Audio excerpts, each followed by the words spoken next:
پرېږده د دې اوسني زمانې ګیدړان چې دی به راځي او زما مدرسې ته به وې کوداله دې لالا وي او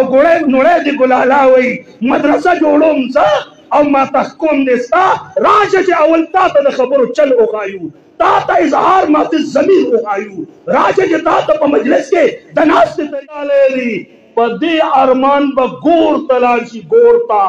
دا ارمان د پاکستان په ځمکه باندې د دې د اغیارو په زر کاله کې تکمیل ته نه رسي په مقابله کې ورته دیوبندي ملا ولاړ دی او دیوبندي ملا چې ترکمې چاله شان نه وي لګولی والله که پرېښودو ته تیار دی وما علینا الا ستار قاید گل رخسار قاید ستر کردار قاید وفادار قاید هم خلاتا محفل هم رانا تا محفل مینا مینا والله